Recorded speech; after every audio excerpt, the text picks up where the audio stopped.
বাম আমলে নিযুক্ত ফেক ইঞ্জিনিয়ার রাম আমলে ম্যানেজ করে চলছে। নাম অলোক দেবনাথ। বশত অফিসে সবাই জানে উনি ফেক অফিসার, তারপরেও কোনো অ্যাকশন হবে না ওনার নামে, কেননা ম্যানেজ করে চলতে জানে অলোক দেবনাথ। বামই হোক রামই হোক, যে আমলে আসুক ত্রিপুরা রাজ্যে, এদের মতো দুষ্কৃতিকারী অফিসারদের কিছু করতে পারবে না। এখন দেখার এটাই, মুখ্যমন্ত্রীকে হস্তক্ষেপ করবে এই ব্যাপারটি নিয়ে প্রশ্ন জনক। টিআইডিসির একজন ইঞ্জিনিয়ার অলোক দেবনাথ, উনি নাকি ইঞ্জিনিয়ারিং কোনো ধরনের ডিগ্রি প্রাপ্তই নয়। দেখুন, আমি এই বিষয়ে আমি আমার কোনো আইডিয়া নেই আর কি।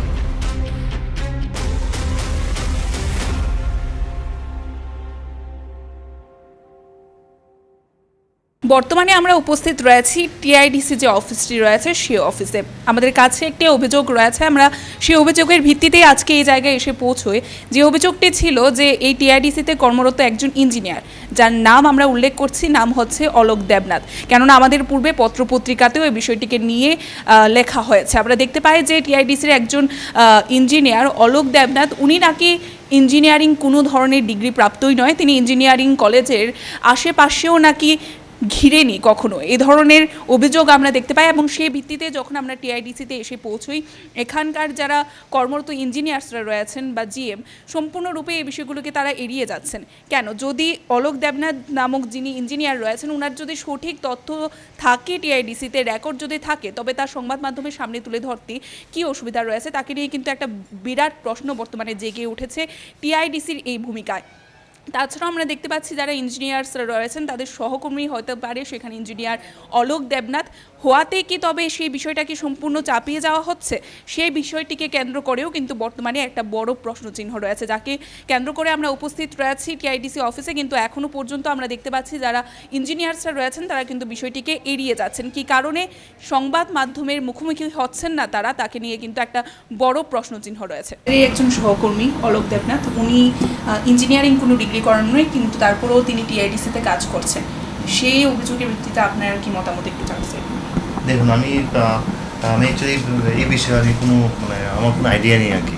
আমি কিছু বলতে পারছি না এই ব্যাপারে। স্যার, আপনাদের স্টাফকে তাহলে আপনারা সেভ করার চেষ্টা করছেন কেন? না, এমন কিছু না। প্রত্যেকজন আপনারা যারা রয়েছেন ইঞ্জিনিয়ার, আপনারা এড়িয়ে যাচ্ছেন বিষয়টাকে, কি কারণে? যদি হয়ে থাকে উনি আপনাদের স্টাফ, উনি ইঞ্জিনিয়ার করার, তাহলে নিশ্চয়ই আপনাদের কাছে কোনো রেকর্ড আছে।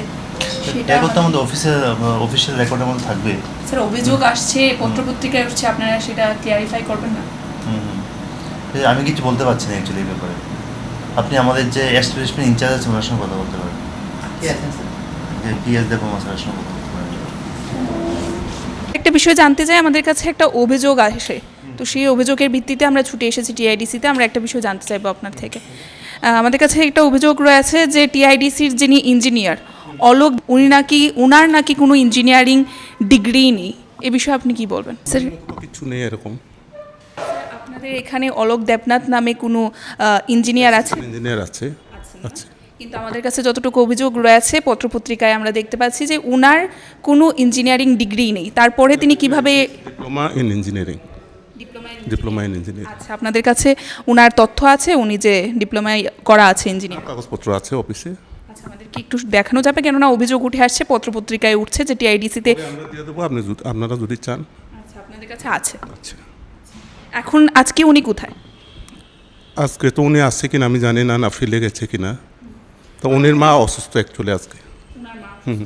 আমাদের কাছে খবর ছিল, আমরা খবর নিয়েছিলাম যে উনি আজকে অফিসে আসে কিনা, কিন্তু আমরা জানতে পারি যে উনি অফিসে আসেননি। কেন আমাদের কাছে এরকমভাবে লুকিয়ে রাখা হয়েছে? উনি অফিসে এসেছিলেন, কিছুক্ষণ আগে চলে গেছেন আমরা জানি। কালকে তো আসেনি, আজকে তো আমি দেখিনি। আজকে দেখেননি? না, স্টাফরা বলছেন যে এসেছিল, একটু আগে বেরিয়ে গেছে। তো আমরা জানা নেই, উনি তো নিচে বসে। উনি এখন নিচে আছেন?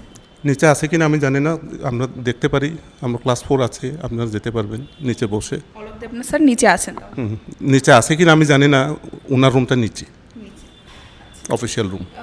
তাহলে আপনাদের কাছে তথ্য আছে যে উনি ডিপ্লোমা ইঞ্জিনিয়ার? যদি চান তাহলে in writing if you give then will provide. আমরা দেখতে পাই যে ওনার এই বিষয়টিকে নিয়ে আরটিআইও করা হয়েছিল, এখনো পর্যন্ত এই বিষয়ে কোনো ধরনের আরটিআই রিপোর্টের ফাইল আমরা পাইনি। This is regarding third person. RTI ক্লোজের মধ্যে আছে থার্ড পার্সনের, যদি থার্ড পার্টি যদি রাজি হয় then only department can provide or any organisation can provide. আমাদের তরফ থেকেই আমরা আরটিআই করেছিলাম। তারপরে আমরা প্রায় 1 মাস হয়ে যায় এখনো পর্যন্ত তার কোনো আনসার পাই। মানে আরটিআই আনসার পাইনি আপনারা? আমি দেখবো তোলে এটা, দেখে আমরা আরটিআই রিপ্লাইটা দিয়ে দেবো। অসংখ্য ধন্যবাদ স্যার। আমরা আজকে টিআইডিসির একজন ইঞ্জিনিয়ারের বিষয়ে যে অভিযোগটি ছিল সেই অভিযোগের ভিত্তিতে আমরা এসেছিলাম বর্তমানে টিআইডিসি অফিসে আমরা উপস্থিত রয়েছি। সেই অভিযোগটি আমাদের করা নয়, আমরা পত্রপত্রিকাতেও দেখতে পাচ্ছি যে সেই বিষয়ে অভিযোগ উঠে এসেছে যে টিআইডিসিতে কর্মরত একজন ইঞ্জিনিয়ার অর্থাৎ অলোক দেবনাথ, ওনার ইঞ্জিনিয়ারিং কোনো ডিগ্রি নেই, কিন্তু তারপরেও তিনি কাজ করে যাচ্ছেন টিআইডিসির মতো একটি গুরুত্বপূর্ণ স্থানে। সেটা কিভাবে সম্ভব এবং এই বিষয়ে যখন আমরা জানতে আসি, এখানকার যারা ইঞ্জিনিয়াররা রয়েছেন রীতিমতো আমাদেরকে সম্পূর্ণরূপে এড়িয়ে যাচ্ছেন। এবং আমরা যখন বলি যে ওনার বিষয়ে যদি কোনো ধরনের রেকর্ড থাকে ওনার ডিগ্রিকে নিয়ে, কেন আমাদের সামনে তুলে ধরা হচ্ছে না, কেন সংবাদ মাধ্যমের সামনে তুলে ধরা হচ্ছে না, সেই বিষয়গুলোতেও কিন্তু তারা বলে যাচ্ছেন যে তারা জানেন না। তবে যদি তারা একসাথে সহকর্মী হয়ে থাকেন তবে তাদের কাছে কি সঠিক রিপোর্ট নেই এই বিষয়ে, সেটাকে নিয়ে কিন্তু প্রশ্ন উঠে আসছে।